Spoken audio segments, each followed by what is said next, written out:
Hello everyone, welcome back to the channel. Myself AK Pandey. Today we will discuss metal P block elements lecture number 5.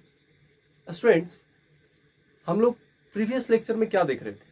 Lecture number 4 P block elements का जो आपको बताया गया था। P block elements में boron family lecture 4 तक, lecture 1 2 3 4 4 lecture में अपन लोग शानदार से बोरोन फैमिली कंप्लीट कर चुके। पी ब्लॉक का ग्रुप 13 में कौन कौन सा एलिमेंट था?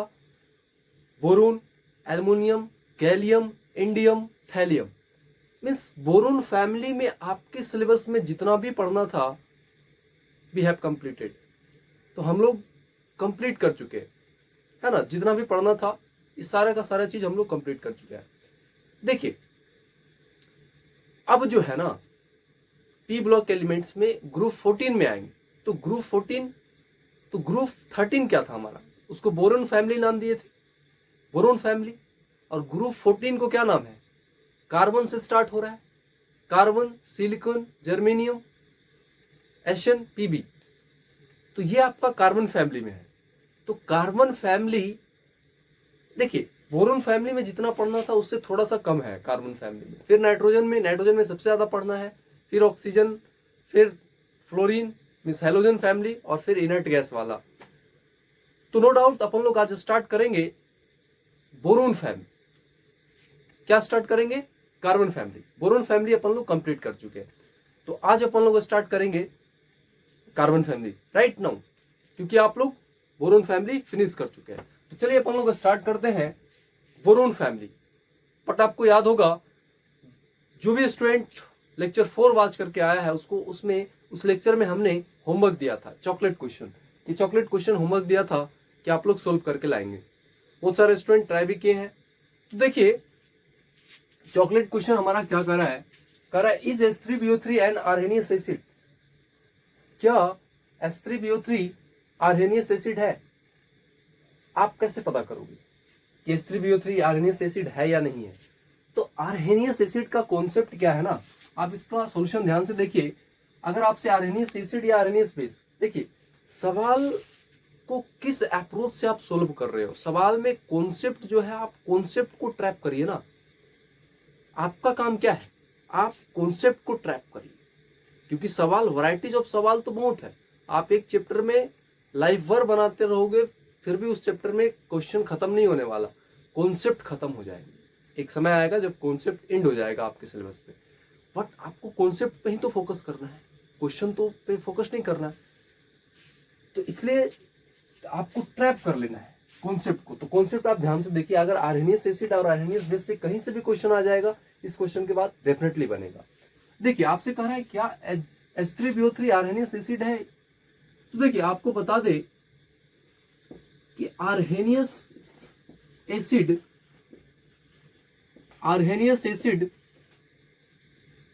या आप बोलिए क्या आर्हेनियस बेस। तो अगर आपसे सवाल कोई पूछ रहा है व्हाट इज आर्हेनियस एसिड और आर्हेनियस बेस, तो कभी भी आर्हेनियस एसिड और आर्हेनियस बेस पूछे तो आप ध्यान में रखें कि अगर वाटर के अंदर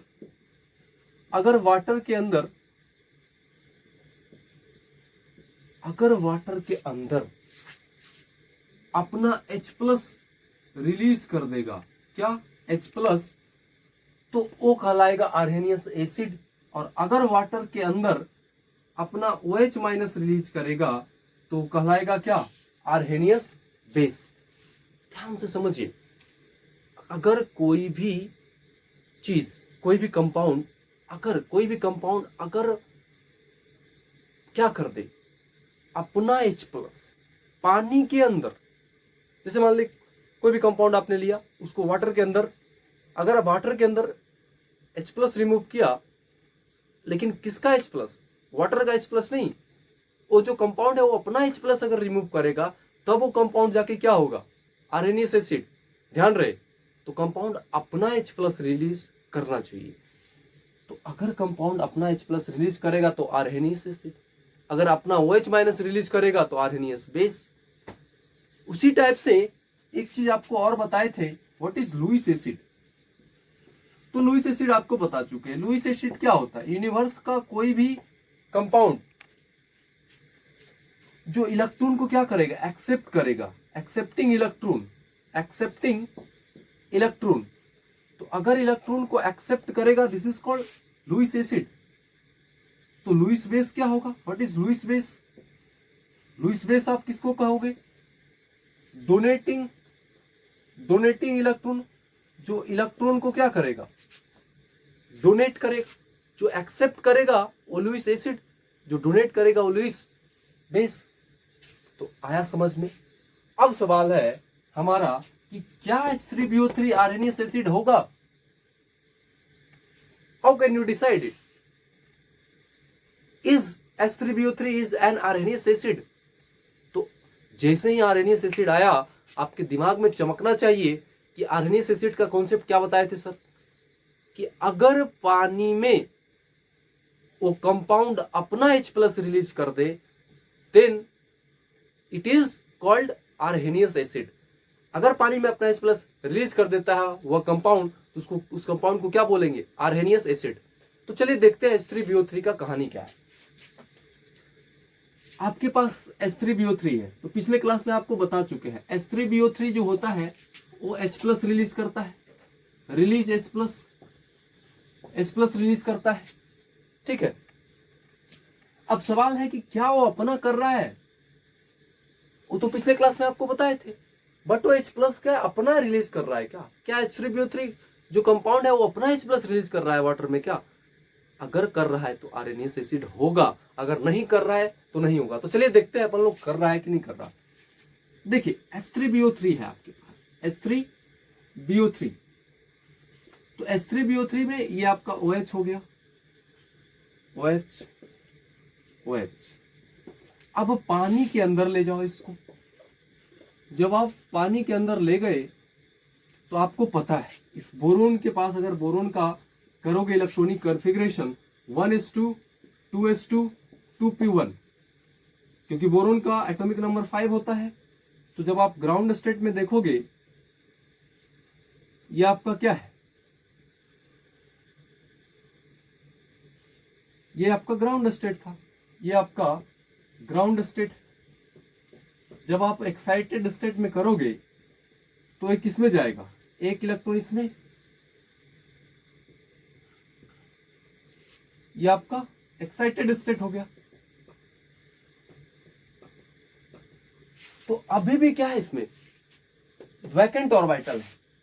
इसमें क्या है, वैकेंट ऑर्बिटल है। तो अब देखिए इस वैकेंट ऑर्बिटल की वजह से क्या होगा। तो यानी कि हमको पता लग गया कि ये जो आपके पास बोरोन है, इस बोरोन के पास वैकेंट ऑर्बिटल है, तो क्या करेगा, अब ये ऑक्सीजन अपना लोन पेयर इसको डोनेट करेगा। तो ये ऑक्सीजन अपना लोन पेयर इसको डोनेट किया। अब डोनेट किया तो जाहिर सी बात है इसके पास क्या है, खाली कमरा है, वैकेंट ऑर्बिटल है, तो एक्सेप्ट कर लिया। जब वो एक्सेप्ट किया तो यहां से कैसा बन जाएगा, आपको इस तरह से कुछ दिखाई दे रहा है,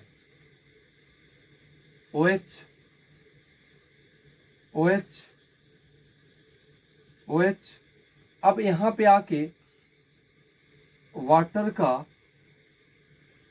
ऐसा दिखाई दे रहा है। अब देखिए ये ऑक्सीजन डोनेट कर रहा है तो इस पे पॉजिटिव चार्ज, ये ऑक्सीजन डोनेट करेगा, तो जब वो डोनेट कर रहा है इलेक्ट्रॉन, तो डोनेट करता है तो जो दान देता है उस पे कैसा चार्ज, पॉजिटिव चार्ज, जो लेता है उस पे नेगेटिव चार्ज। अब क्या आपको पता है, आपको पढ़ा चुके हैं, केमिकल बॉन्डिंग में भी बताए थे कि मोर इलेक्ट्रोनेगेटिव एटम पे पॉजिटिव चार्ज स्टेबल नहीं होता है। तो ऑक्सीजन पे पॉजिटिव चार्ज स्टेबल नहीं होता है, तो क्या करेगा वो, फट से क्या करेगा, वो पॉजिटिव चार्ज को हटाना चाहेगा। मीन्स यहां से अब H+ क्या करेगा, रिमूव करेगा। तो जब H+ रिमूव होगा तो भाई साहब कंपाउंड क्या हो जाएगा, क्या कंपाउंड कुछ ऐसा नहीं बनेगा, OH OH OH OH। आप होल पे क्या दे दोगे भाई। तो अब ये जो H+ यहां पे रिमूव कर रहा है, ये वाटर का H+ रिमूव कर रहा है। ध्यान से देखिए, क्योंकि वाटर का जो लोन पेयर था, वाटर में ऑक्सीजन का जो लोन पेयर था वो वैकेंट ऑर्बिटल बोरॉन में आया, इसके साथ बॉन्ड बनाया। अब जो H+ यहाँ रिमूव किसका कर रहा है, क्या यही तो देखना है ना, कि अगर पानी में वह कंपाउंड अपना H+ रिलीज करेगा तब वो आरएनएस एसिड होगा, लेकिन इस कंपाउंड में तो वाटर का H+ रिमूव हो रहा है, H3BO3 का तो H+ रिमूव नहीं हो रहा है। तो हेंस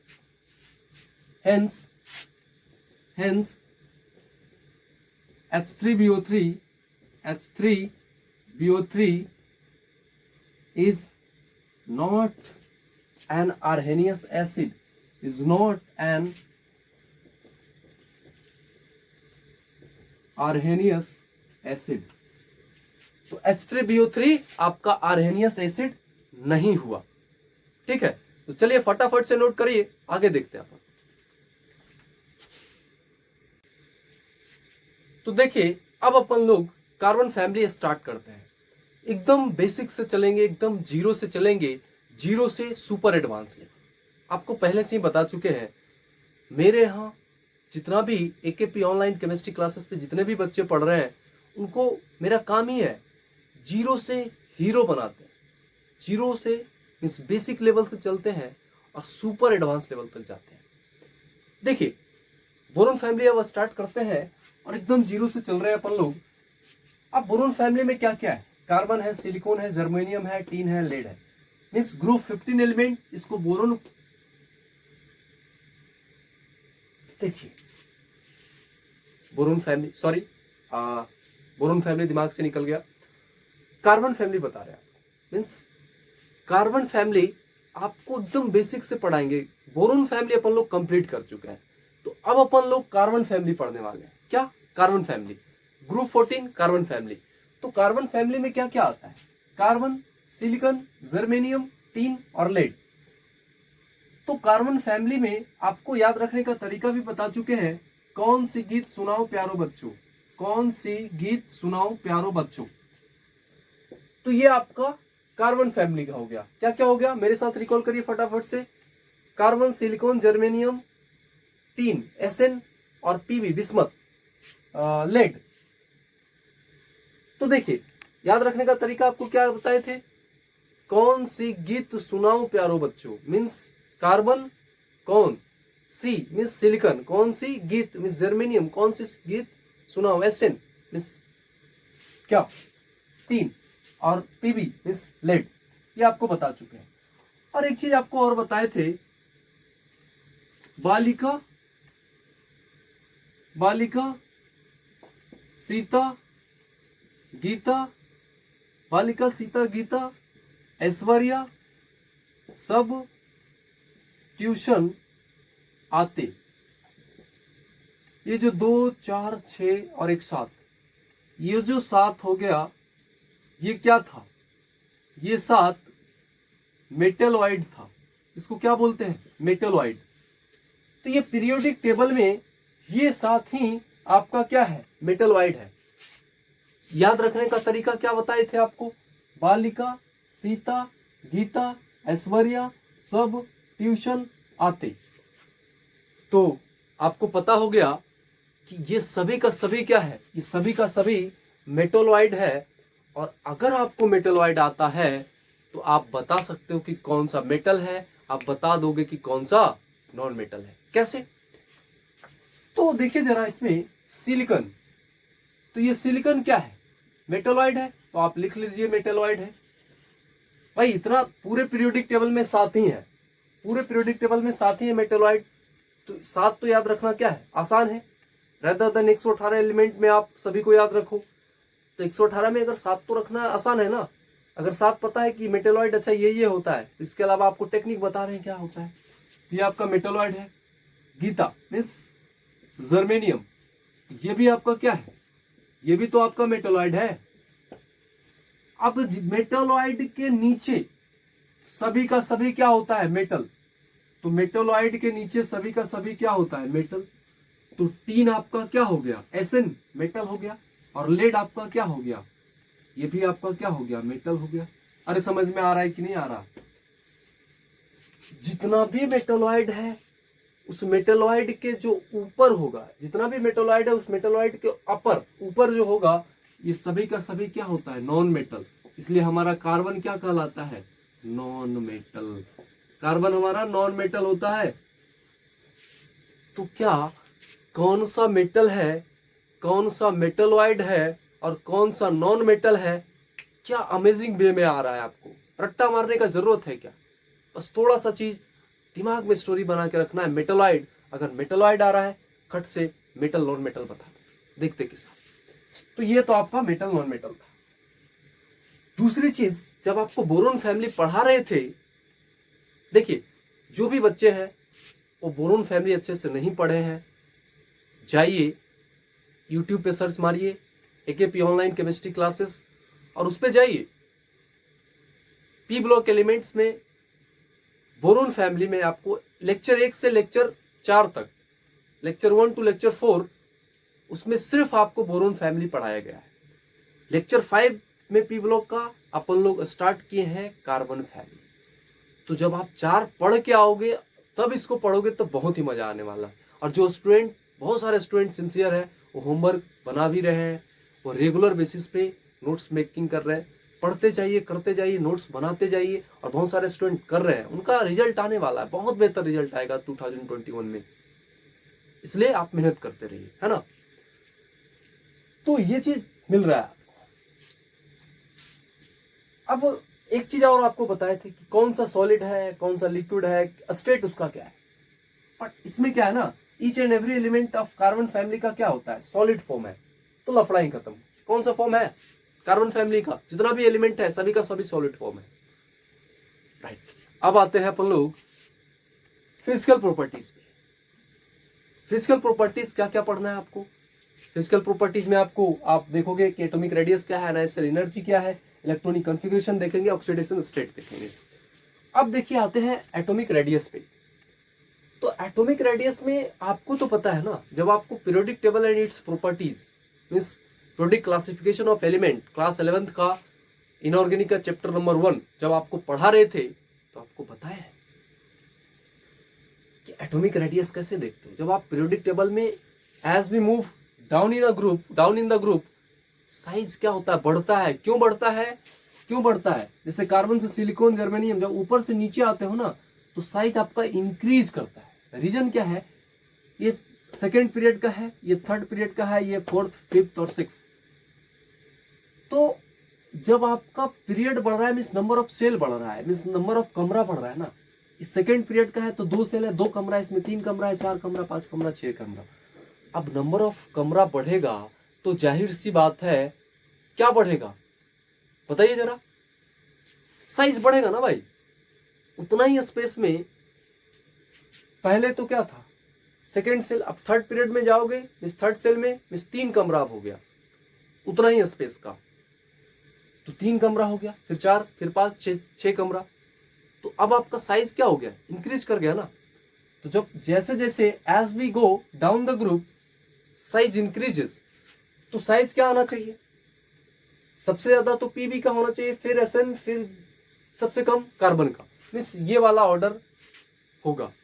बट स्लाइटली क्या है ना, जो आप सोचे उससे स्लाइटली डिफरेंट आ रहा है। क्यों आ रहा है, आप, ये कोई एक्सेप्शन नहीं है, ये लॉजिकल है। लॉजिक क्या है आपको बताया है, एसएन और पीबी, ये जो आपका एसएन है और ये पीबी है, ये 5th पीरियड का है, ये 5th पीरियड का है, और ये जो पीबी है ये 6th पीरियड का है। तो बोरोन फैमिली में डी ब्लॉक कॉन्ट्रैक्शन भी था और एफ ब्लॉक कॉन्ट्रैक्शन भी था, बट कार्बन फैमिली में सिर्फ एफ ब्लॉक कॉन्ट्रैक्शन है, डी ब्लॉक कॉन्ट्रैक्शन नहीं होगा। जब आप 6th पीरियड में जाओगे, लेड पे पहुंचोगे, तो ये जो लेड में 6th पीरियड में 6th पीरियड से आप ध्यान से देखना पीरियोडिक टेबल, आज जाना और घर पे बुक निकालना और देखना पीरियोडिक टेबल, या पीरियोडिक टेबल आपके पास होना चाहिए, आप जहां भी पढ़ रहे हो वहां पे पीरियोडिक टेबल होना चाहिए। पीरियोडिक टेबल को आप ध्यान से देखोगे तो उसमें क्या नजर आएगा ना, कि जो 6th पीरियड है वहां से एफ ब्लॉक एलिमेंट स्टार्ट हो रहा है। अब उसमें क्या होगा, lanthanide contraction means due to lanthanide contraction, SN और पीबी में लेंथेनाइड कॉन्ट्रैक्शन की वजह से होना तो चाहिए था PB, but due to lanthanide contraction SN का साइज बड़ा हो जाता है। क्यों, रीजन पूछेगा क्यों, तो लेंथेनाइड कॉन्ट्रैक्शन क्या है, lanthanide contraction poor shielding, of 4f electron, क्योंकि 6th पीरियड से f में f सबसेल स्टार्ट हो जाता है, f में इलेक्ट्रॉन भराना, तो 4f इलेक्ट्रॉन का पुअर शिल्डिंग होता है। अब ये पुअर शिल्डिंग क्या है, जैसे मान लीजिए कि न्यूक्लियस और आउटर मोस्ट इलेक्ट्रॉन, न्यूक्लियस और आउटर मोस्ट इलेक्ट्रॉन के जो बीच का दीवार है ना, वो अब मजबूत नहीं है। होना क्या चाहिए था कि बाहर वाले इलेक्ट्रॉन और अंदर वाले न्यूक्लियस के बीच का जो दीवार है वो मजबूत होना चाहिए, पर तो मजबूत नहीं है, वो पुअर हो गया, वो पुअर शिल्डिंग कर रहा है, शिल्डिंग पुअर कर रहा है। तो अब क्या करेगा, बाहर का इलेक्ट्रॉन न्यूक्लियस के पास आएगा और उसका साइज क्या हो जाएगा, छोटा हो जाएगा, मीन्स वो कॉन्ट्रैक्ट कर जाएगा, वो सिकुड़ जाएगा। सिकुड़ने की वजह से अब साइज क्या हो गया, छोटा हो गया। किसका साइज छोटा हो गया बताइए जरा, पीबी का। होना चाहिए था पीबी का बड़ा, बट पीबी का छोटा हो गया ड्यू टू लैंथेनाइड कॉन्ट्रैक्शन। यार समझ में आया कि नहीं आया? तो ये था आपका, ये तो साइज का ऑर्डर। तो साइज का ऑर्डर अब क्या हो जाएगा, सबसे ज्यादा एसएन, फिर पीबी, फिर जीए, फिर सिलिकॉन, फिर कार्बन। अब आते हैं आयनाइजेशन एनर्जी पे। आयनाइजेशन एनर्जी का ऑर्डर क्या हो गया, अगर आपको साइज का ऑर्डर आता है उसका उल्टा ऑर्डर कर दीजिए, आयनाइजेशन एनर्जी का ऑर्डर आएगा। ऐसा क्यों, अब बता रहे हैं, ध्यान से बता रहे हैं, आप ध्यान से देखिए। आयनाइजेशन एनर्जी आपको पढ़ा चुके हैं periodic table and its properties में, आप ध्यान से जाके वहां पे पढ़ेंगे। आयनाइजेशन एनर्जी क्या होता है, आइसोलेटेड गैसेस आइटम से आउटरमोस्ट इलेक्ट्रॉन को रिमूव करना है, तो रिमूव करने के लिए कितना एनर्जी का रिक्वायरमेंट हो रहा है, this is called ionisation energy. तो बताइए जरा, अगर ये मान लीजिए ये न्यूक्लियस है और इसका साइज अगर छोटा है, तो न्यूक्लियस के पास होगा ये वाला इलेक्ट्रॉन, और न्यूक्लियस के पास होगा जब ये इलेक्ट्रॉन, तो क्या करेगा, अट्रैक्शन ज्यादा होगा ना। अब इससे पास पास है, एक पॉजिटिव और निगेटिव वाला पास पास है, अट्रैक्शन काफी ज्यादा है, अट्रैक्शन काफी ज्यादा है, तो अब उसको जब आप रिमूव करोगे तो एनर्जी ज्यादा देना पड़ेगा। मींस साइज अगर छोटा हो गया तो आयनाइजेशन एनर्जी क्या हो जाएगा, ज्यादा। तो बताइए साइज किसका छोटा था, बताइए जल्दी, फटाफट से। कार्बन का साइज छोटा था, आयनाइजेशन एनर्जी सबसे ज्यादा कार्बन का, फिर सिलिकॉन का, फिर जर्मेनियम, फिर P B S N due to lanthanide contraction. तो ionisation energy inversely proportional to size, right. समझ में, आई होप आपको बहुत अच्छे से क्लियर हो गया होगा। तो चलिए फटाफट से नोट करिए, अपन लोग आगे बढ़ते हैं। तो next physical properties, electronic configuration देखते हैं। देखिए कार्बन फैमिली का अगर इलेक्ट्रॉनिक कॉन्फ़िगरेशन करना है, देखिए कार्बन क्या होता है, कार्बन का एटॉमिक नंबर 6 होता है। तो जब आप इलेक्ट्रॉनिक कॉन्फ़िगरेशन करोगे 1s2 2s2 2p2, ठीक है, क्योंकि 6 है एटॉमिक नंबर। अब सिलिकॉन का 14 होता है, तो इसका करिए 1s2 2s2 2p6 3s2 3p, कितना हो गया, 2 4 4 और 6 10, 2 12 और 2 14। तो सिलिकॉन का 14 2 2 4 6 10 12 14। अब देखिए क्या आपको एक पैटर्न दिखाई दे रहा है, 2s2p 2s2p, सेकेंड पीरियड में 2s2p, फिर थर्ड पीरियड। उसी टाइप से जब आप फोर्थ पीरियड पे जाओगे तो क्या हो जाएगा, 4s2 4p2।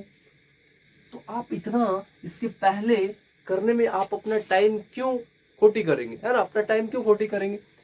तो आप क्या करो, सिंपली क्या करोगे, एक ट्रेंड बनता दिखाई दे रहा है। जब वो सेकेंड पीरियड का है तो 2s2 2p2, थर्ड पीरियड का एलिमेंट आया तो 3s2 3p2, जब फोर्थ आएगा तो 4s2 4p2, फिफ्थ आएगा तो 5s2 5p2, सिक्स्थ आएगा तो 6s2 6p2। तो यानी कि एक जनरल ट्रेंड हमारा बन गया, क्या बन गया, ns2 np2। n क्या है, नंबर ऑफ पीरियड आपको पता है, तो आप उसको देखते के साथ बता सकते हो कि उसका electronic configuration, outer most electronic configuration क्या होगा, आप खट से बता देंगे। तो यहाँ से एक जनरल ट्रेंड बनता दिखाई दे रहा है, 2s2p 3s3p, ये थर्ड पीरियड का था तो 3s3p, ये फोर्थ पीरियड का है तो 4s2। यानी कि यहाँ से आपको क्या मिला, कार्बन का आप जनरल करोगे तो क्या हो जाएगा, इलेक्ट्रॉनिक कॉन्फ़िगरेशन करोगे तो क्या हो जाएगा, 2s2 2p2, सिलिकॉन का 3s2 3p2, इसका 4:4p2, SN का 3 का करोगे तो 5:5p2, लेड का करोगे 6:6p2। तो कार्बन आपका सेकेंड पीरियड का है, सिलिकॉन आपका थर्ड पीरियड का है, जर्मेनियम आपका फोर्थ पीरियड का है, और SN भी आपका फिफ्थ पीरियड का है, और PB आपका सिक्स पीरियड का है। तो एक जनरल ट्रेंड क्या बन गया हमारा, NH2NP2। तो आई थिंक आपको इलेक्ट्रॉनिक कॉन्फ़िगरेशन क्लियर हो गया। अब जिनको SPDF का इलेक्ट्रॉनिक कॉन्फ़िगरेशन नहीं आ रहा है वो periodic table and properties chapter में जाके पढ़िए। अब आते हैं ऑक्सीडेशन स्टेट, कि अब ऑक्सीडेशन स्टेट भाई क्या होगा कार्बन फैमिली का। तो कार्बन फैमिली में क्या क्या एलिमेंट है आपके पास, कौन सी गीत सुनाओ प्यारो बच्चों, means carbon, silicon, germanium, tin, lead. कौन सी गीत सुनाओ प्यारो बच्चों, कार्बन, सिलिकॉन, जर्मेनियम, SN और PB। अब इसका जनरल इलेक्ट्रॉनिक कॉन्फ़िगरेशन हम लोग देख चुके हैं, NH2NP2। तो आपको पता है कि ऊपर का जो चार है कार्बन, सिलिकॉन, जर्मेनियम और SN +4 स्टेबल ऑक्सीडेशन स्टेट होता है। और एक इसका देखो होगा तो दोनों +4 और +2, बट ऊपर का 4 में +4 स्टेबल होता है, लेकिन PB के केस में +2 स्टेबल होता है। क्यों क्यों आपको बता चुके हैं, क्योंकि due to inert pair effect. आपको पता है ना बोरोन फैमिली में, बोरोन फैमिली का जनरल इलेक्ट्रॉनिक कॉन्फ़िगरेशन क्या होता है, NH2NP1। तो +1 भी ऑक्सीडेशन स्टेट होता है, +3 भी ऑक्सीडेशन स्टेट होता है। तो ऊपर का जो टॉप 4 होगा, जैसे boron, aluminium, gallium, indium, thallium, ऊपर का ये चार में आपका +3 स्टेबल ऑक्सीडेशन स्टेट हो रहा है। थैलियम के लिए +1 ऑक्सीडेशन स्टेट स्टेबल हो रहा था, क्यों, due to inert pair effect. वही सेम रीजन है, due to inert pair effect की वजह से +2 ऑक्सीडेशन स्टेट स्टेबल होगा। तो इसका भी +4 स्टेबल होता है, +4 स्टेबल सिलिकॉन का भी, जर्मेनियम का +4 ऑक्सीडेशन स्टेट स्टेबल होगा, SN का भी +4 ऑक्सीडेशन स्टेट स्टेबल होगा, PB का भी +4 ऑक्सीडेशन स्टेट स्टेबल होगा। क्या होगा, क्या +4 ऑक्सीडेशन स्टेट PB का स्टेबल होगा, क्या होगा, तो +4, लेकिन स्टेबल नहीं होगा। तो जब स्टेबल नहीं होगा तो बात ही नहीं करेंगे ना। तो PB का स्टेबल ऑक्सीडेशन स्टेट कौन होगा, +2। क्यों होगा, कैसे मान ले हम, ऐसे कैसे मान ले, तो आप ध्यान से देखिए। PB 6 पीरियड का है तो इलेक्ट्रॉनिक कॉन्फ़िगरेशन क्या हो जाएगा, 6:6p2।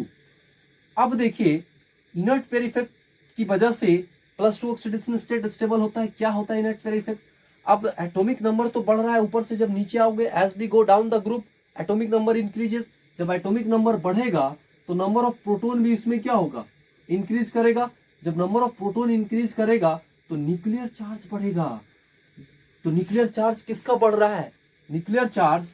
अब PB में न्यूक्लियर चार्ज बढ़ गया, PB आपका हैवी एलिमेंट है। अब हैवी एलिमेंट में रेड पेयर इफेक्ट काम करेगा, क्यों, क्योंकि एटॉमिक नंबर बढ़ा, ऊपर से नीचे आओगे एटॉमिक नंबर बढ़ रहा है तो नंबर ऑफ प्रोटॉन बढ़ रहा है, न्यूक्लियर चार्ज बढ़ेगा। जब न्यूक्लियर चार्ज बढ़ेगा तो अब क्या करेगा जनाब, इस 62 इलेक्ट्रॉन को क्या करेगा, न्यूक्लियर चार्ज बढ़ा 60 इलेक्ट्रॉन को अट्रैक्ट करेगा, तो बचेगा क्या, अगर लूज भी करेगा तो कौन बचेगा, 6p2 वाला इलेक्ट्रॉन। तो stable oxidation state +2 oxidation state हो गया ना PB का। तो स्टेबल ऑक्सीडेशन स्टेट अगर कोई लीड का पूछेगा तो क्या होगा, +2 स्टेबल ऑक्सीडेशन स्टेट। क्यों हुआ, due to inert pair effect, कोई एक्सेप्शन नहीं। तो चलिए फटाफट से नोट करिए, आगे देखते हैं।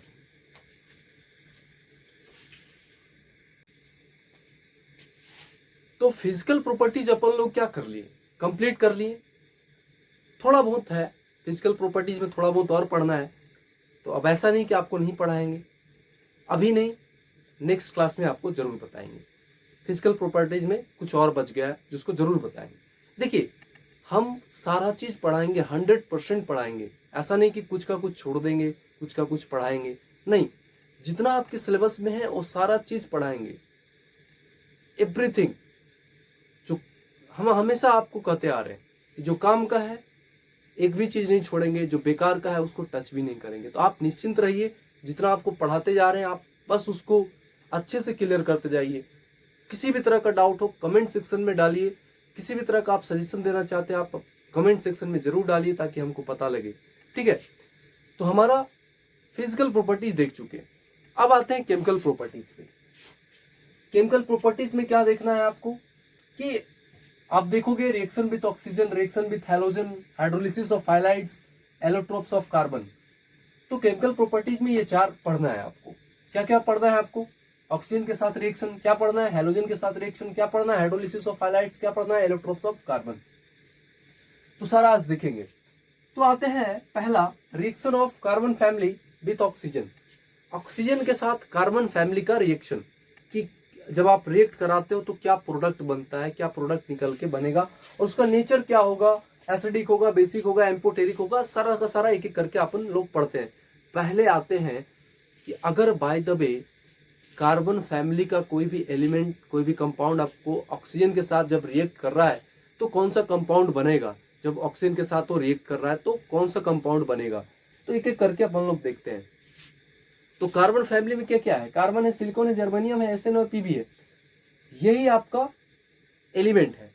अब आपको पता है कि कार्बन से लेकर के एसएन तक +4 ऑक्सीडेशन स्टेट स्टेबल होता है। अब इसका मतलब ये कतई नहीं है कि +2 ऑक्सीडेशन स्टेट वाला नहीं बनाता है, बनाता है बट वो स्टेबल नहीं होता, +4 वाला ज्यादा स्टेबल होता है।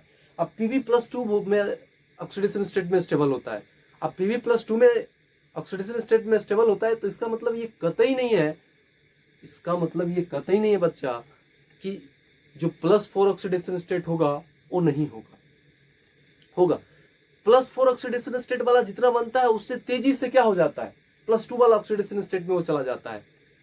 मीन्स +2 ऑक्सीडेशन स्टेट वाला Pb+2 में इसलिए होता है, इसलिए बनता है क्योंकि वो स्टेबल होता है, और स्टेबल वाला चीज तुरंत चला जाता है उसमें, वो स्टेबल हो जाता है। बनता तो +4 वाला भी है, आया समझ में। तो ऐसा नहीं कि Pb+4 वाला भी नहीं बनता, Pb+4 वाला भी बनता है, लेकिन जितना जब बनता है उससे तेजी से क्या बन जाता है, Pb+2 वाला, आया समझ में। तो वही चीज हो रहा है यहाँ पे। अब लेते हैं एक +2 वाला लेते हैं, एक +4 वाला लेते हैं अपन लोग। तो जो +2 वाला होगा ना, वो मेटल का ऑक्साइड बना रहा है, एमओ बना रहा है। क्या बनाएगा, एमओ, जब ऑक्सीजन के साथ रिएक्ट करेगा। जैसे मान लो कार्बन है हमारे पास और ये कार्बन +2 में भी होगा। अब ऐसा नहीं कि कार्बन +4 में ही सिर्फ होगा, हाँ +4 में स्टेबल होगा, I agree with you, but बनाएगा तो +2 वाला भी बनाएगा। तो कार्बन यहाँ +2 में है और ऑक्सीजन -2 में है, तो क्या करेगा, कैसे ही तो चलाना है आपको। जब ये 2 कैंसिल हो जाएगा तो क्या बनेगा, CO ही तो बनाएगा, CO बनाएगा। उसी टाइप से आप सिलिकॉन लोगे तो SiO बनाएगा, जब आप जर्मेनियम लोगे तो GO बनाएगा, जब आप क्या लोगे, SN लोगे तो SNO बनाएगा, PB लोगे तो PBO बनाएगा, जय सी बात है। अब आते हैं +4 वाला। तो +4 में क्या होगा, तो +4 में यहाँ पे कार्बन क्या ले रहे हैं, कार्बन यहाँ पे +4 में ले रहे हैं, चलो कार्बन की जगह M लिख रहे हैं हम, M, तो M हम +4 लिख रहे हैं और O -2 है, तो क्या हो जाएगा, MO2 बनाएगा, क्योंकि यहाँ पे +4 वाला ले रहे हैं क्या। तो जब +4 यहाँ, तो यहाँ भी कार्बन क्या है, +4 में है, यहाँ ये भी +4 में है, ये भी +4 में है। तो जब आप +4 वाला ले रहे हो तो क्या बन रहा है, हमारा MO2 टाइप का कंपाउंड बन रहा है ना, MO2 टाइप का कंपाउंड बन रहा है। अब ये तो समझ में आ गया कि +2 ऑक्सीडेशन स्टेट से क्या बनेगा, MO टाइप बनेगा कंपाउंड, +4 वाले से क्या बनेगा, MO2 टाइप का कंपाउंड बनेगा। अब बन तो गया कंपाउंड, अब भाई आदमी तो बन गया, अब देखते हैं कि उस आदमी का पहचान क्या है, उसका प्रॉपर्टी क्या है, उसका गुण क्या है, क्या वो एसिडिक है, क्या वो बेसिक है, क्या वो एम्फिटोरिक है, कैसे पता करोगे। आपको बता रहे हैं कि कौन क्या है, ठीक है। तो अब वो कंपाउंड तो बन गया कि +2 ऑक्सीडेशन स्टेट वाला क्या क्या बना रहा है कार्बन फैमिली में, कार्बन है तो CO बना रहा है, सिलिकॉन वाला SiO बना रहा है, जर्मेनियम का GO बना रहा है, SN का SNO बना रहा है, PB का PBO बना रहा है। उसी टाइप से in the similar way +4 oxidation state में क्या बनाएगा कार्बन फैमिली का, देखेंगे तो कार्बन फैमिली में कार्बन क्या बनाएगा, CO बनाएगा, सिलिकॉन क्या बनाएगा। देखिए कार्बन फैमिली में क्या क्या है आपके पास, कार्बन फैमिली में यही ना, कार्बन है, सिलिकॉन है, जर्मेनियम है, SN है और क्या है, PB है। अब इसी का तो जब +4 में रहेगा तो क्या बनाएगा, MO2 टाइप बनाएगा, तो CO2 बना लेगा, SiO2 बना लेगा, GO2 बना लेगा, SNO2 बना लेगा, PbO2 बना लेगा। अब इतना तो हम लोग को आ गया, अब इसका नेचर देखते हैं, अब नेचर को टेस्ट करते हैं जरा। तो जरा पांडे सर वाला ट्रिक दिमाग में, आप दिमाग में रखिए। ट्रिक क्या आपको बताए थे, ट्रिक बताए थे SN PB और SN PB और Al, SN PB zinc means tin, lead, zinc, aluminium, याद रखने का तरीका बताए थे, सुनो लेट जींस आलिया, सुनो लेट जींस आलिया। ये क्या है, ये सभी का सभी क्या है आपका, ये एम्फोटेरिक होता है। ये क्या होता है, एम्फोटेरिक, दीज आर एम्फोटेरिक। अब हमको पता तो लग गया ना कि सुनो lead jeans Alia means SN 3, lead, zinc, aluminium. अब ये पता हो गया कि इस एलिमेंट का जो भी कंपाउंड होगा वो एम्फोटेरिक नेचर का होगा। वाह भाई क्या बात है। तो ये एम्फोटेरिक हो गया, एसएनओ और पीबीओ ये एम्फोटेरिक हो गया। तो +2 वाला भी तो होगा एम्फोटेरिक, चाहे वो +4 में रहे चाहे वो +2 में रहे, उस एलिमेंट एम्फोटेरिक है तो उसका कंपाउंड भी क्या होने वाला है, एम्फोटेरिक है। अब आपको बता दें, आप एम्फोटेरिक का मतलब क्या है, एम्फोटेरिक का मतलब एसिडिक प्लस बेसिक दोनों की तरह नेचर शो करता है, आपको केमिकल बॉन्डिंग में पढ़ा है। तो एम्फोटेरिक का मतलब क्या, amphoteric means acid as well as base दोनों नेचर शो करेगा, मीन्स 50-50%, 50% एसिड होगा तो 50% बेस होगा। अब इस एम्फोटेरिक के ऊपर जब जाओगे ना तो 100% एसिडिक मिलेगा। तो अब ये 100% एसिडिक है, तो आप एम्फोटेरिक आपको पता है, ये एम्फोटेरिक आपको क्या हो गया, पता हो गया। तो इस एम्फोटेरिक का जब ऊपर जाओगे तो सारा का सारा 100% क्या है, एसिडिक है, और इसके नीचे सारा का सारा क्या है, 0%, 0% बेसिक है, 0% एसिडिक है, बाकी का क्या है, बेसिक है। तो ये दोनों एम्फोटेरिक हो गया, ये एसिडिक हो गया। CO होता है न्यूट्रल। आज तक SiO को कोई बता नहीं पाया, आज तक कोई भी साइंटिस्ट अब तक इसके बारे में कोई टिप्पणी नहीं किया, आज तक कोई नहीं बताया कि SiO क्या है, एसिडिक है, बेसिक है, नहीं है। ना तो एसिडिक है, ना तो बेसिक है, ना तो एम्फोटेरिक है, इसमें से कोई चीज नहीं है। ये सिलिशियस इम्प्योरिटीज SiO2 जिसको आप बोलते हो, तो वो तो एसिडिक नेचर होता है, वो तो पता है हमको। लेकिन SiO क्या है भाई, SiO क्या है, SiO का आज तक कोई साइंटिस्ट नहीं बताया है कि SiO कौन सा नेचर का है। तो ना तो एसिडिक है, ना तो बेसिक है, ना तो एम्फोटेरिक है, आप इसको दिमाग में रखें। तो बस आप इसको थोड़ा सा आप दिमाग में रखेंगे, क्यों उसका लॉजिक अभी जस्ट दे रहे हैं, अभी जस्ट दे रहे हैं, कोई रट्टा मारने वाला नहीं है। तो इतना तो पता लग गया कि भाई अब SnO2 और PbO2 क्या हो जाएगा, एम्फोटेरिक हो जाएगा। तो भाई साहब तो उसके ऊपर क्या हो जाएगा, सारा का सारा GO2 एसिडिक हो जाएगा, ये भी एसिडिक, ये भी एसिडिक। अब देखो, अब हमको यहां से तो पता लग गया कि SiO का कोई नेचर नहीं है। क्यों नहीं है, रीजन देखिए, क्योंकि SiO जो है ना वो पानी में इनसोल्यूबल है। अब जब पानी में इनसोल्यूबल है तो आप कैसे पता करोगे कि एसिडिक है या बेसिक है, पता कर पाओगे क्या। जैसे मान लो आप एसिडिक बेसिक कैसे फाइंड आउट करते हो, आपके पास दो तरीका है। पहला तरीका तो ये कि आप उस कंपाउंड को क्या करिए, वाटर में ऐड करिए। आप अगर वाटर के साथ रिएक्ट कराए हो, जब वाटर सॉल्यूशन के साथ रिएक्ट कराए हो, तो वहां से अगर वो कंपाउंड H+ रिलीज कर रहा है तो बोलते हैं एसिडिक है, OH- रिलीज कर रहा है तो बोलते हैं बेसिक है। या फिर दूसरा, इन द सिमिलर वे उसको सॉल्यूशन में डालिए, लिटमस पेपर को सॉल्यूशन में डालिए। अगर लिटमस पेपर का pH अगर 7 से कम है तो वो एसिडिक है। अगर लिटमस पेपर को डाले और उसका pH 7 से ग्रेटर देन है तो वो बेसिक हो गया, और 7 है तो न्यूट्रल हो गया, 7 से नीचे है तो एसिडिक हो गया। तो वो दो तरीका था। बट तो बच्चा होता क्या है ना कि SiO इनसोल्यूबल होता है वाटर में। तो SiO इनसोल्यूबल है, जब वाटर में सोल्यूबल ही नहीं हुआ तो फिर काहे को H+ वो रिलीज करेगा या OH- रिलीज करेगा, या आप लिटमस पेपर को देखोगे तो यहीं पे आपका मामला खत्म हो जाता है। तो इसलिए आपसे अगर एग्जामिनेशन में पूछ दे कि SiO का कैसा नेचर होता है, तो वो इनसोल्यूबल है, कोई नेचर, ना तो एसिडिक है, ना तो बेसिक है, ना तो एम्फोटेरिक है, छोड़ दीजिए इसको। तो ये नेचर ऑफ ऑक्साइड है, आपको फ्रेश यहाँ पे लिख दिए हैं कि CO न्यूट्रल होता है। SiO को बारे में आज तक कोई साइंटिस्ट बताया नहीं है। GO एसिडिक होता है, SNO एम्फोटेरिक होता है, PbO एम्फोटेरिक होता है, CO2 एसिडिक होता है, SiO2 एसिडिक होता है, GO2 एसिडिक होता है, SNO2 एम्फोटेरिक और PbO एम्फोटेरिक होता है। तो आई होप बहुत अच्छे से समझे होगे। तो चलिए फटाफट से नोट करिए, अपन लोग आगे देखते हैं।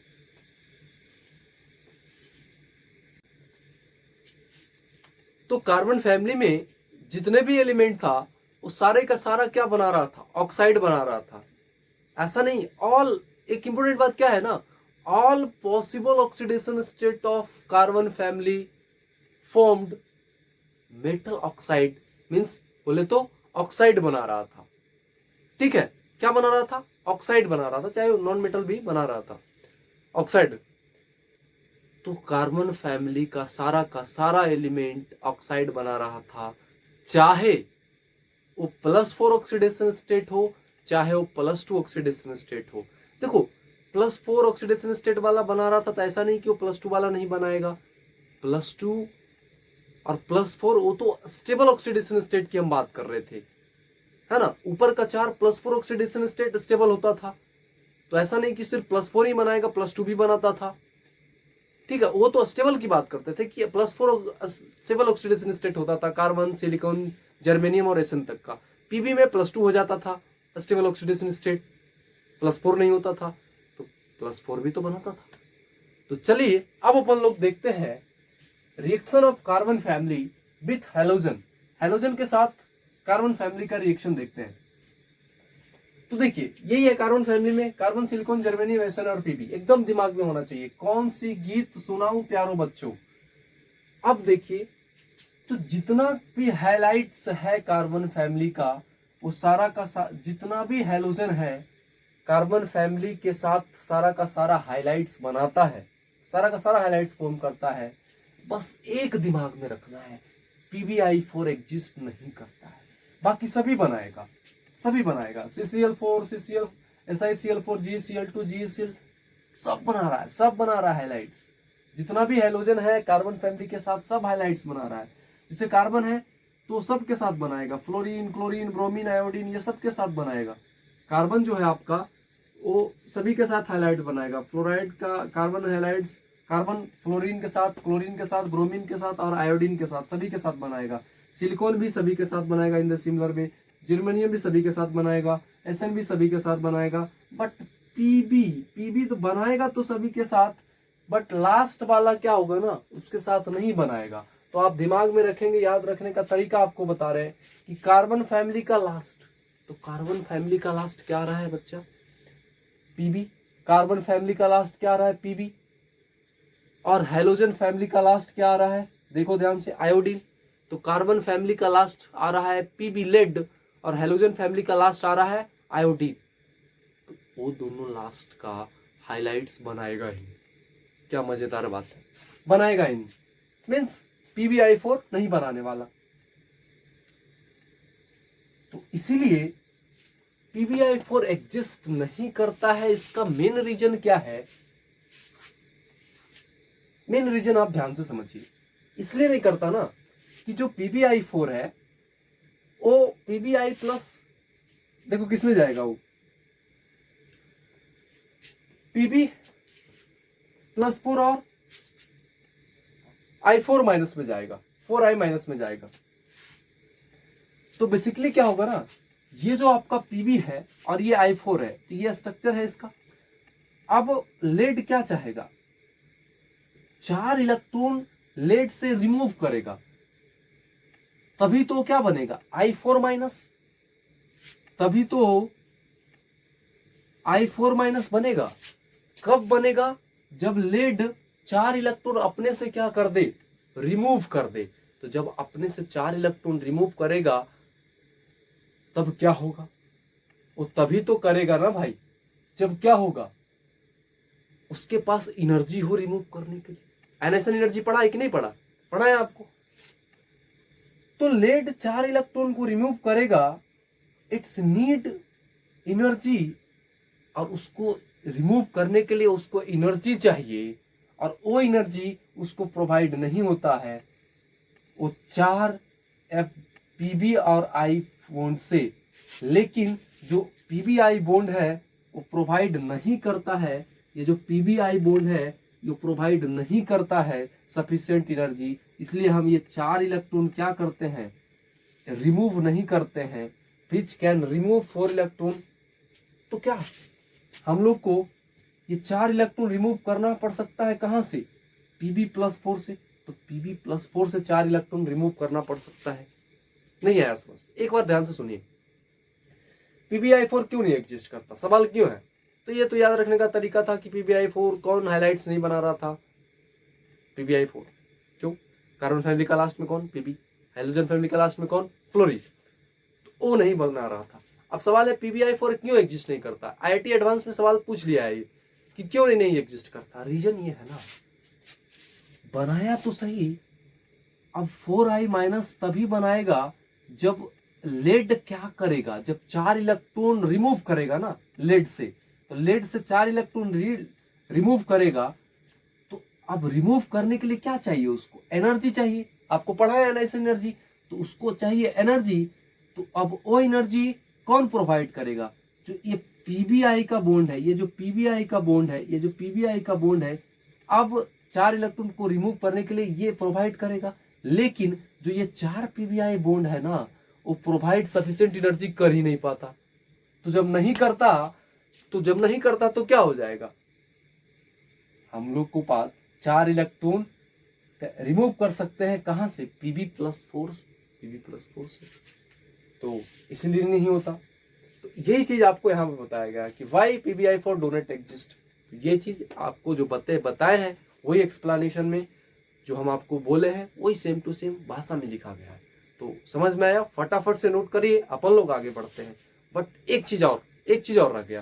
क्या रह गया, एक चीज और रह गया कि अब सवाल है ना कि जितना भी कार्बन फैमिली हाइलाइट्स है कोवैलेंट है।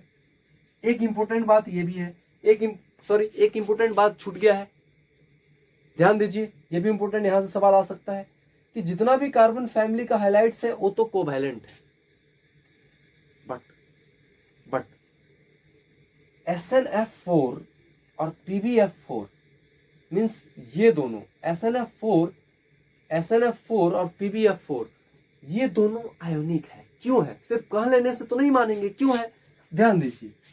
आपको बताए थे जब केमिकल बॉन्डिंग चैप्टर पढ़ा रहे थे तो फैजान्स रूल बताए थे। फैजान्स रूल क्या कहता है कि अगर लार्जर कैटायन हो तो वो स्मॉल एनायन के साथ बनाएगा और वो क्या हो जाएगा, वो आयनिक हो जाएगा।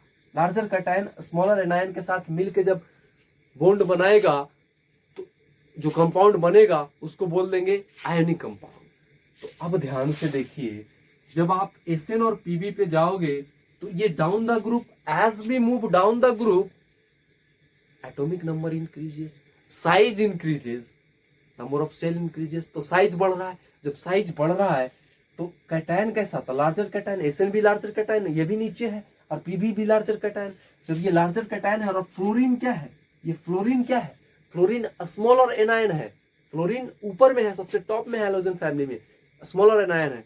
तो larger cation smaller anion, larger cation smaller anion तो आयोनिक बनाएगा, और स्मॉलर कैटायन तो लार्जर एनायन के साथ कोवैलेंट बनाएगा। तो अब तक जितना भी था, all carbon family halides are covalent in nature, but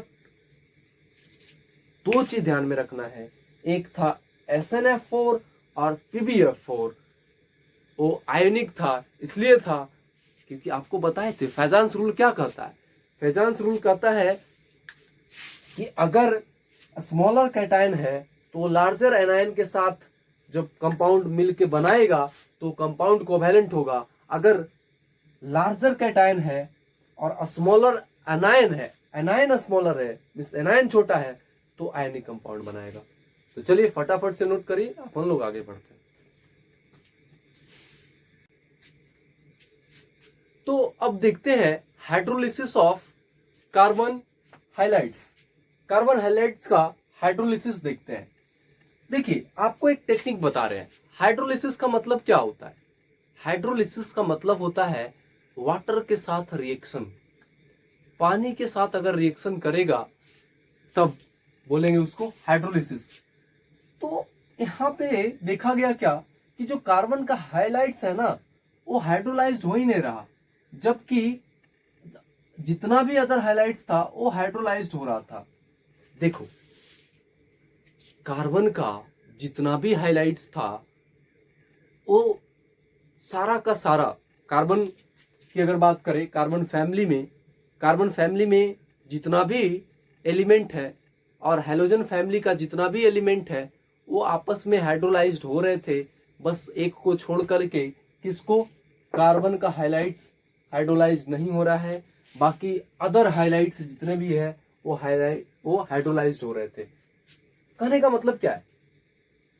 कहने का मतलब ये है कि बोरोन का हाइलाइट्स क्या हो रहा था? बोरोन का हाइलाइट्स हाइड्रोलाइज्ड हो रहा था, बट कार्बन का हाइलाइट्स हाइड्रोलाइज्ड नहीं हो रहा है।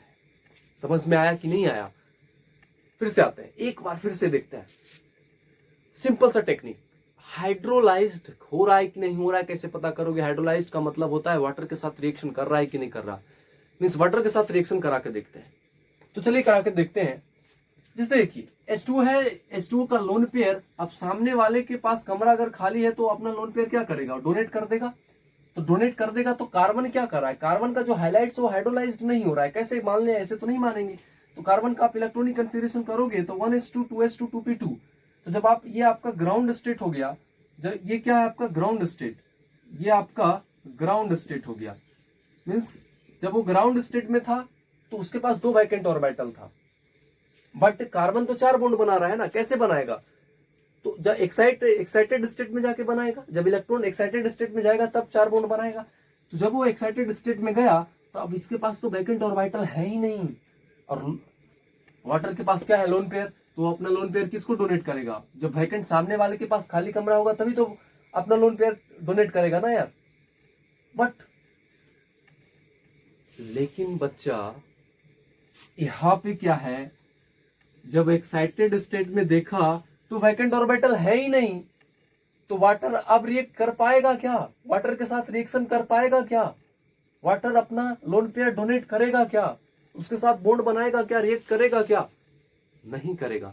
तो अब लॉजिक आपको मिला कि कार्बन हाइलाइट्स हाइड्रोलाइज्ड नहीं होता, जबकि अदर हाइलाइट्स, जैसे अदर हाइलाइट्स कहने का मतलब बोरोन का हाइलाइट्स, तो बोरोन का हाइलाइट्स देखोगे तो इसके पास ग्राउंड स्टेट में, जब एक्साइटेड स्टेट करोगे तो फिर भी एक वैकेंट ऑर्बिटल बच रहा है, फिर भी एक वैकेंट ऑर्बिटल बच रहा है, लेकिन बोरोन, ये बोरोन का हाइलाइट्स है।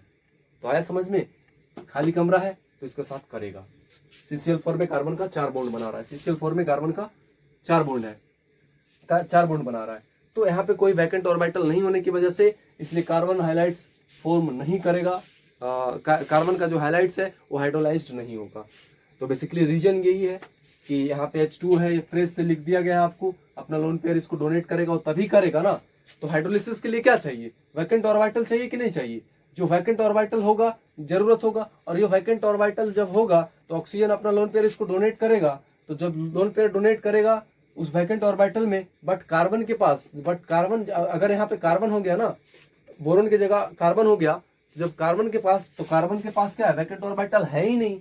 जो वैकेंट ऑर्बिटल नहीं है तो इसलिए हाइड्रोलाइज्ड नहीं पॉसिबल होगा। समझ में आया? तो चलिए फटाफट से नोट करिए।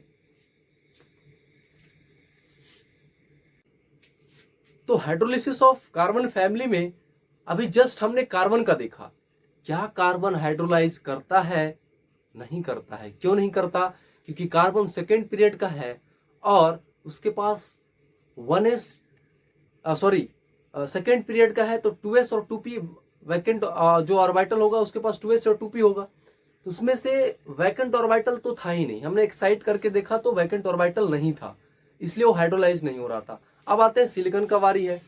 तो हाइड्रोलिसिस ऑफ कार्बन फैमिली में सिलिकॉन क्या करेगा? जब हाइड्रोलाइज करके दिखाते हैं क्या हो रहा है, क्या वो करेगा? बिल्कुल करेगा।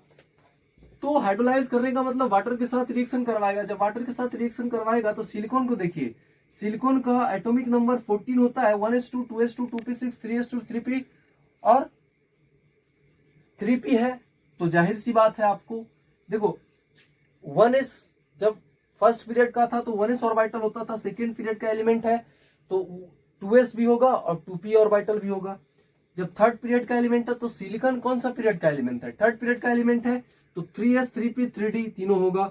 अगर उसी से ऑन सो ऑन, अगर फोर्थ पीरियड का होगा तो 4s 4p 4d और 4f होगा। तो आप ध्यान से देखिए, ये आपका ग्राउंड स्टेट था, जब आप एक्साइटेड स्टेट में भेजोगे तो ऐसा नहीं कि अच्छा ये तो फील्ड हो गया, नहीं नहीं नहीं, सिलिकॉन थर्ड पीरियड का है। जब एक्साइट किया तो अभी 3D वाला तो पूरा का पूरा वैकेंट है, 3D वाला पूरा का पूरा वैकेंट है, ये दिखाई दे रहा है। थर्ड पीरियड है, यानी कि थर्ड पीरियड में क्या क्या आएगा, 3s 3p, तो 3D भी तो है, 3D भी तो होता है उसमें, तो 3D वैकेंट है। तो जब वैकेंट है तो वो हाइड्रोलाइज करेगा, जब वो हाइड्रोलाइज किया तो अपना लोन पेयर इसको देगा, क्योंकि इसके पास वैकेंट ऑर्बिटल है सिलिकॉन के पास। जब दिया तो सिलिकॉन लिया तो माइनस आया, ऑक्सीजन दिया तो पॉजिटिव चार्ज आया। तो क्या ये पॉसिबल होगा, क्या ये स्टेबल होगा, क्या ये स्टेबल होगा, स्टेबल नहीं होगा। इसलिए क्या करेगा, इसका H+ हट जाएगा और इसका Cl- यहां से हटेगा, H+ और Cl- अलग हो जाएगा, मीन्स HCl अलग हो जाएगा, तो एक OH आ गया। तो उसी टाइप से अगर एक बार हमने यहाँ पे Cl को हटाया, एक HCl को हटाया, तो क्या बना, एक यहाँ पे क्या बन जाएगा, एक OH आया। उसी टाइप से 2 HCl बना तो 2 OH आया। फिर उसी टाइप से ये हटेगा, ACl को हटा दो तो 3 OH आ जाएगा, इस BCl को हटा दो तो 4 OH आ जाएगा। तो इन द सिमिलर वे आपको क्या बन गया, सिलिसिक एसिड। तो इसी को क्या बोलते हैं, सिलिसिक एसिड। तो हाइड्रोलाइज्ड होगा कि नहीं होगा, वाटर के साथ रिएक्शन करवाओ, हाइड्रोलाइज तब होगा जब सामने वाले के पास जो वाटर है उसके पास लोन पेयर है, लोन वाटर का ऑक्सीजन के पास लोन पेयर है, वो लोन पेयर किसको डोनेट करेगा बताइए जरा, वो डोनेट करेगा वैकेंट ऑर्बिटल। तो वैकेंट ऑर्बिटल होना जरूरी है, तभी हाइड्रोलाइज्ड आप कर पाओगे। तो चलिए फटाफट से नोट करिए, आगे देखते हैं अपन लोग।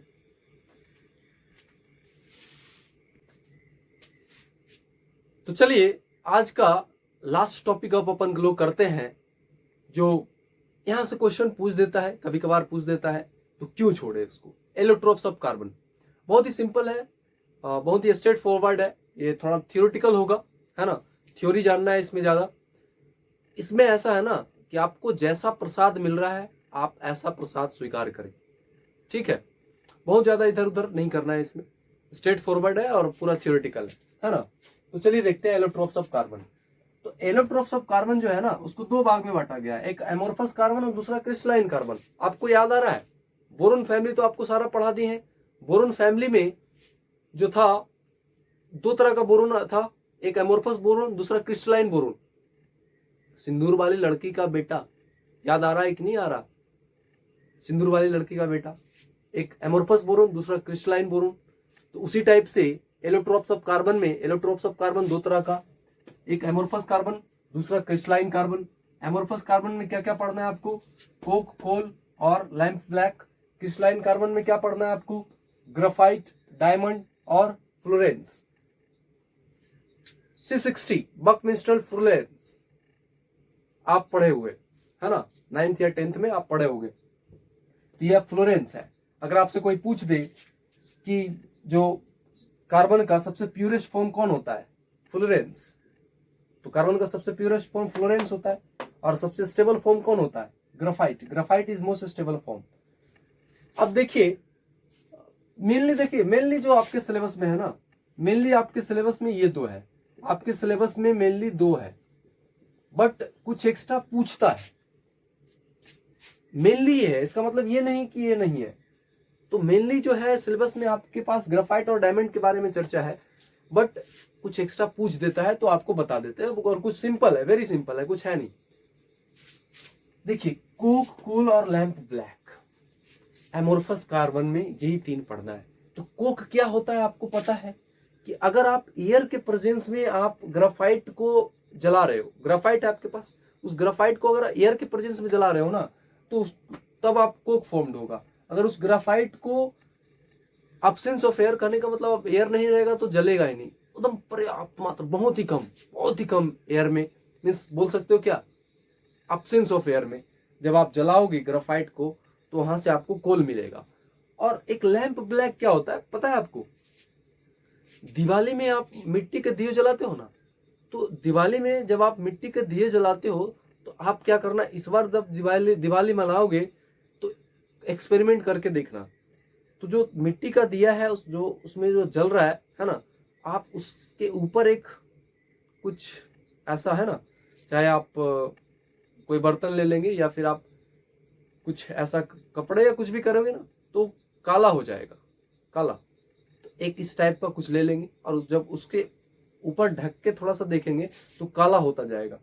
तो जब आप ग्राफाइट को कंप्लीटली बर्न करते हो ना, तो जो उसमें ऐश बच जाता है, जल तो पूरी तरह से रहा, जो उसमें ऐश बच जा रहा है, जो काला काला हो जाता है। जैसे देखो लैंप का भी देखो, लैंप, इस लैंप में जब वो जलता है, जो लैंप जल रहा है तो उसके आसपास काला काला हो जाता है, इसके बगल में जो शीशा होता है ना काला हो जाता है, उसी को बोलते हैं लैंप ब्लैक। ये जो काला काला होगा इसको बोलते हैं लैंप ब्लैक। समझ में आया? फटाफट से नोट करिए और आगे देखते हैं। तो क्रिस्टलाइन ऑफ कार्बन में कहां से सवाल आएगा आपको बताते हैं। तो क्रिस्टलाइन ऑफ कार्बन में ग्राफाइट और डायमंड है आपके सिलेबस में।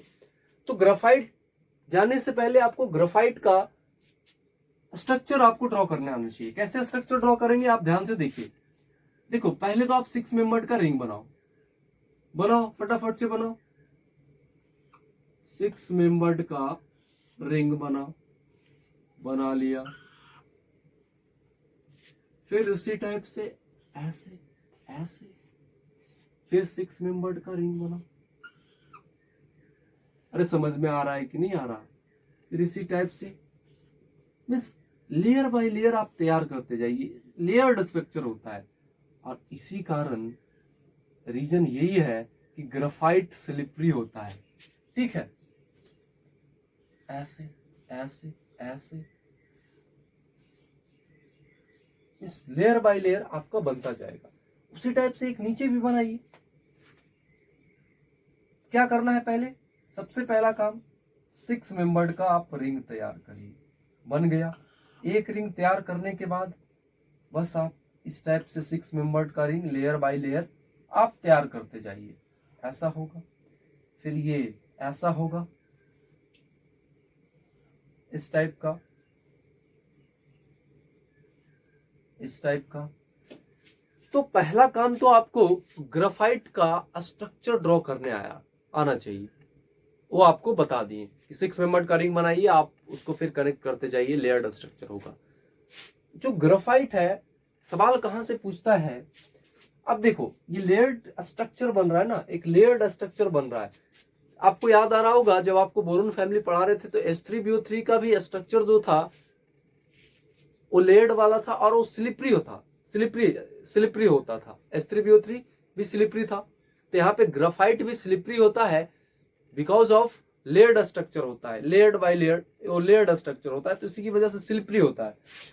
और इसके बीच का एक बार क्वेश्चन आ गया था कि इसके बीच का कौन सा फोर्स ऑफ अट्रैक्शन होता है? तो वेंडरवाल फोर्स ऑफ अट्रैक्शन होता है। ये बिग फोर्सेस है तो वीक फोर्सेस ऑफ अट्रैक्शन होता है। और लेयर्ड स्ट्रक्चर इसकी वजह से क्या होता है? स्लिपरी होता है। तो आई थिंक ये समझ में आया होगा। तो इसको फटाफट से नोट करिए और इसके बारे में आपको पॉइंट बता रहे हैं। तो देखिए इंपॉर्टेंट पॉइंट जो ग्राफाइट के बारे में देख रहे थे अपन लोग, क्या था? ग्राफाइट का सबसे पहले तो आप स्ट्रक्चर बनाइए। स्ट्रक्चर बनाने के लिए आप क्या करते हैं? 6 मेंबर्ड का एक रिंग बनाइए। आप बना लिया हमने। 6 मेंबर्ड का रिंग बनाने के बाद बनाइए, अच्छे से बनाइए 6 मेंबर्ड का रिंग इस टाइप से। ग्राफाइट का अगर आपको स्ट्रक्चर बनाना है तो लेयर्ड बाय लेयर्ड आप कनेक्ट करते जाइए 1 बाय 1 कार्बन से। आपको पहले तो आप स्ट्रक्चर ड्रॉ कर लिए। स्ट्रक्चर ड्रॉ करने के बाद अब आपको दिखा रहे हैं कि ग्राफाइट में इंपॉर्टेंट पॉइंट क्या है। आप ध्यान से देखिए कि जितना भी कार्बन है ग्राफाइट जो कनेक्टेड है, जो देखिए ग्राफाइट का ईच कार्बन, जैसे एक कार्बन को हम पकड़ते हैं तो एक कार्बन कितना बॉन्ड से कनेक्टेड है, कितना कार्बन एटम से कनेक्टेड है?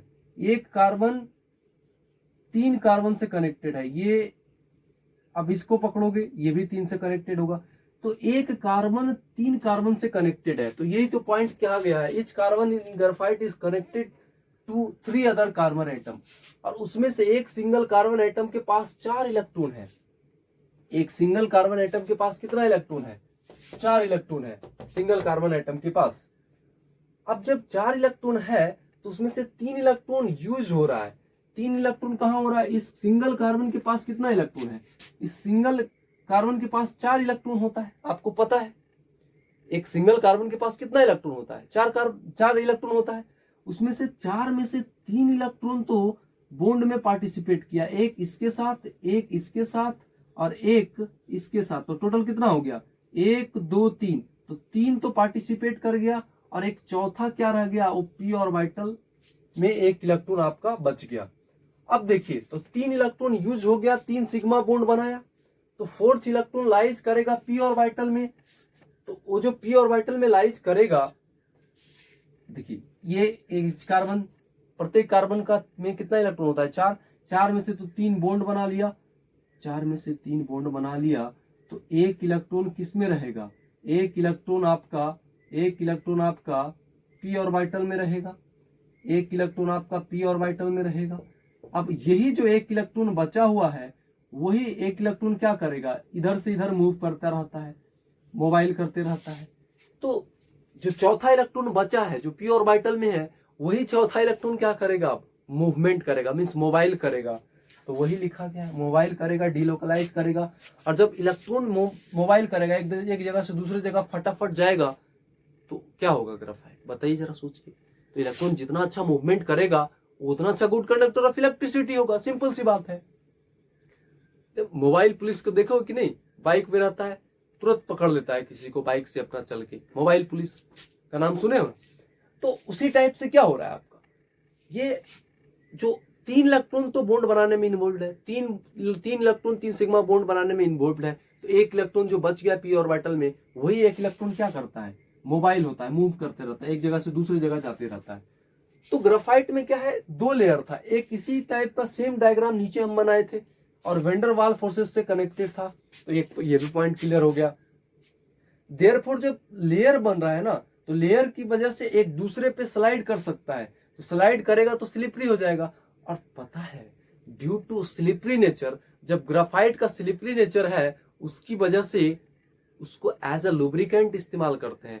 बड़े बड़े गाड़ी इंजन में आप देखते हो क्या, lubricant as a graphite as a lubricant के तौर पे आप यूज करते हो। क्यों? क्योंकि वो स्लिपरी होता है और आपका अच्छा से जो व्हील होता है ना, उसको रोटेट करने में हेल्प करता है तेजी से, अच्छे से, कोई मतलब रुकावट नहीं आता उसमें। तो as a graphite as a lubricant इस्तेमाल करते हैं। तो चलिए नोट करिए, फटाफट से आगे देखते हैं अपन लोग।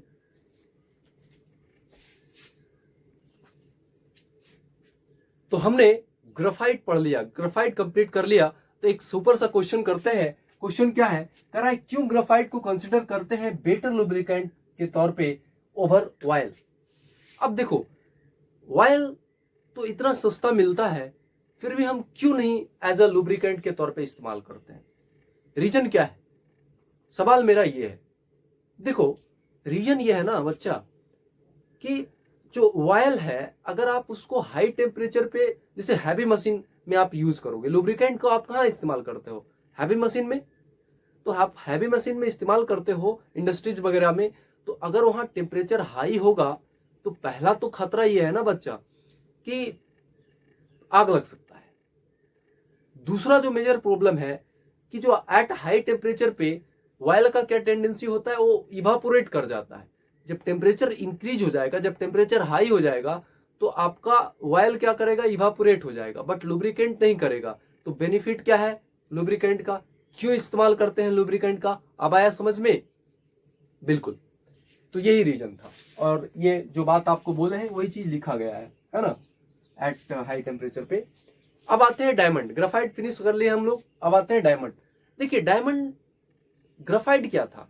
ग्राफाइट में लेयर्ड स्ट्रक्चर था, बट यहाँ पे 3D नेटवर्क स्ट्रक्चर होगा, 3D स्ट्रक्चर होगा। 3D वहां भी था, बट यहाँ पे 3D नेटवर्क स्ट्रक्चर था, वहां पे 3D लेयर्ड स्ट्रक्चर था। ये रीजन है पहला। और दूसरा चीज है कि यहाँ पे आप इस कार्बन एटम को देखो, जैसे इस कार्बन एटम को देखो आप, तो कितना से जुड़ा हुआ? 1 2 3 4, 4 एटम 4 बॉन्ड बना रहा है। 4 बॉन्ड बना रहा है, इसका मतलब 4 बार ओवरलैपिंग होगा, 4 बार ओवरलैपिंग होगा, एक एस का और 3 पी का। तो हाइब्रिडाइजेशन क्या हो जाएगा? sp3 हाइब्रिडाइजेशन हो जाएगा। इस कार्बन का हाइब्रिडाइजेशन क्या है? sp3। फिर इस कार्बन को पकड़ोगे, 1 2 3 4, 1 2 3 4, means each carbon atom undergoes sp3 hybridization, or a single carbon is linked with 4 other carbon atoms, right? And 3D giant structure, 3D structure है, होता है डायमंड का। और आप देखो, क्या डायमंड को काटना आसान होता है क्या? बचपन से सुनते आ रहे हैं कि डायमंड काफी हार्ड होता है। क्यों? रीजन आज पता लगने वाला है। रीजन ये कि जब आप डायमंड का स्ट्रक्चर देख रहे हो ना, इसमें बहुत सारा सिग्मा स्ट्रक्चर है, इसको तोड़ पाना बड़ा मुश्किल है। ये कट से टूटेगा क्या? ये तोड़ पाना बड़ा मुश्किल है। तो तोड़ पाना मुश्किल है बहुत सारा सिग्मा बॉन्ड को, इसलिए डायमंड आपका हार्ड होता है। क्यों? It is a hard because in order to cut diamond several covalent bond need to be broken. बहुत सारा आपको कोवैलेंट बॉन्ड को तोड़ने की जरूरत पड़ता है, इसलिए डायमंड हार्ड होता है। ठीक है। अब एक चीज आपको बताए थे ग्राफाइट में, याद आ रहा है आपको? ग्राफाइट में क्या बताए थे? ग्राफाइट में एक कार्बन 3 बॉन्ड से जुड़ा रहता था और एक कार्बन के पास 4 इलेक्ट्रॉन होता है। उसमें से 3 इलेक्ट्रॉन तो बॉन्ड में इन्वॉल्व था, बट एक इलेक्ट्रॉन ऐसा था उसके पास जो बॉन्ड में इन्वॉल्व नहीं था। किसकी चर्चा कर रहे हैं? ग्राफाइट का। तो ग्राफाइट में एक इलेक्ट्रॉन फ्री था और वो फ्री इलेक्ट्रॉन ही मोबाइल था, और वो फ्री इलेक्ट्रॉन मोबाइल कर रहा था, उसकी वजह से graphite good conductor of electricity था। बट क्या डायमंड में है क्या? ध्यान से देखिए, डायमंड में है क्या? नहीं। एक कार्बन के पास 4 इलेक्ट्रॉन होता है, तो 4 का 4 क्या है? एक इधर बॉन्ड में चला गया, एक इधर चला गया, एक इधर, एक 4 का 4 बॉन्ड में इन्वॉल्व है।